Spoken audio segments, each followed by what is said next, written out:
तृतीय वर्ष के विद्यार्थियों का आज की कक्षा में स्वागत है। आज मैं आपको भारत में पंथ निरपेक्षता के बारे में बताऊंगी। भारतीय संविधान की प्रस्तावना में भारत को एक पंथ निरपेक्ष राज्य घोषित किया गया है। भारतीय संविधान में पंथ अथवा जाति का भेदभाव किए बिना प्रत्येक नागरिक को समान अधिकार प्रदान किए गए हैं। भारत में राज्य का अपना कोई पंथ नहीं है, इसलिए वह पंथतंत्रात्मक राज्य से भिन्न एवं एक पंथ निरपेक्ष या पंथ निरपेक्ष राज्य है। पंथ निरपेक्षता से अभिप्राय पंथ निरपेक्ष राज्य से अभिप्राय ऐसे राज्य से है जो अपने कार्यों के लिए पंथ को आधार नहीं बनाता। राज्य का अपना कोई विशेष पंथ नहीं होता तथा पंथ के नाम पर राज्य नागरिकों के मध्य किसी प्रकार का भेदभाव नहीं करता। राज्य पंथ को व्यक्ति के आंतरिक विश्वास की वस्तु मानता है तथा पंथ और राजनीति की पृथकता में विश्वास करता है। राजनीतिक क्षेत्र में पंथ निरपेक्षतावाद से अभिप्राय है कि राज्य शासन के अधिकारियों की नियुक्ति व चुनाव, शासन का कार्यक्रम व नीतियाँ, शासन तथा आर्थिक सहायता का वितरण इत्यादि पंथ के आधार पर न हो। राजनीतिक दलों व अन्य संस्थाओं का संगठन एवं उनकी रचना पांथिक आधार पर न की जाए। कोई राजकीय पंथ न हो और कानून तथा न्यायालय पंथ के आधार पर पक्षपात न करें। यह ऐसा सिद्धांत है जो देश के नागरिकों में पंथ, संप्रदाय, लिंग, रंग, विश्वास, राष्ट्रीयता, जन्म आदि के आधार पर भेदभाव नहीं करता। सभी को अपनी इच्छानुसार किसी पंथ को अपनाने या न अपनाने का अधिकार होता है। पंथ निरपेक्षता के दो स्वरूप हो सकते हैं। पहला, राज्य पंथ विरोधी हो, उसका पंथ विरोधी विचारधारा हो तथा वैसा ही आचरण करे। दूसरा, राज्य पंथों की ओर उदासीन हो, किसी पंथ को संरक्षण न दे, किसी पंथ से द्वेष न करे, नागरिकों को अपनी रुचि का पंथ मानने की स्वतंत्रता दे और आवश्यकता पड़ने पर यदि राज्य जनहित के किसी कार्य में किसी पंथ की बात को बाधक पाता हो तो उसे अमान्य घोषित कर सके। भारत में दूसरे अर्थ में ही पंथ निरपेक्षता को अंगीकार किया गया है। डॉक्टर अंबेडकर के अनुसार पंथ निरपेक्ष राज्य का अर्थ यह नहीं है कि हम लोगों की पंथिक भावनाओं का आदर नहीं करेंगे। इसका यही अर्थ है कि राज्य लोगों पर किसी पंथ को नहीं थोपेगा।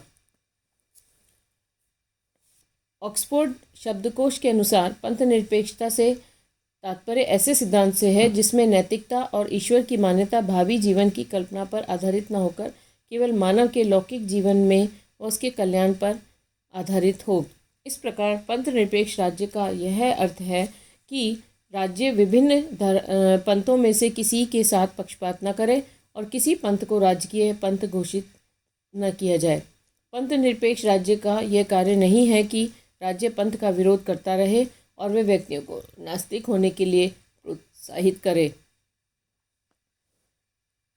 भारत में पंथ निरपेक्षता अपनाने के कारण। पहला, राष्ट्रीय आंदोलन के दौरान भारत में सांप्रदायिक राजनीति का विकास हुआ, जिसके परिणाम स्वरूप देश का विभाजन हुआ। इस घटना चक्र से संविधान निर्माताओं ने यह शिक्षा ली कि पंथ और संप्रदाय को राज्य एवं राजनीति से पृथक रखा जाना चाहिए। दूसरा, भारत में पंथिक अल्पसंख्यकों के हित में पंथ निरपेक्षता का आदर्श ही सबसे बड़ा कारगर संरक्षण है। पाकिस्तान के निर्माण के बाद भी लगभग 14 करोड़ मुसलमान भारत में विद्यमान हैं।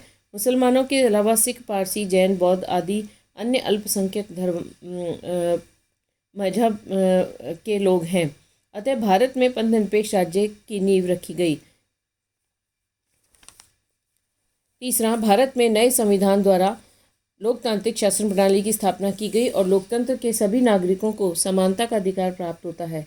एक ऐसे देश में जिसमें विभिन्न पंथों के अनुयायी हों, यदि राज्य किसी पंथ विशेष का संरक्षण देता है या किसी पंथ से द्वेष रखता है, अर्थात किसी पंथ के मानने वालों को उच्चतर या निम्नतर स्तर देता है, तो राज्य नागरिकों में समानता नहीं बरत सकता। चौथा, लोकतंत्र का आधार व्यक्ति के मानवीय अधिकार हैं। इन अधिकारों में व्यक्तिगत स्वतंत्रता बहुत ही महत्वपूर्ण है। पंथीय स्वतंत्रता इसी व्यक्तिगत स्वतंत्रता का अंग है। किसी व्यक्ति पर कोई विशेष पंथ लादना अथवा कोई विशेष पंथ मानने या न मानने पर उसके साथ विभेद करना उसकी व्यक्तिगत स्वतंत्रता में हस्तक्षेप करता है। यह हर व्यक्ति का अधिकार है कि वह उसी पंथ का पालन करे जिसे वह अपने लिए ठीक समझता है।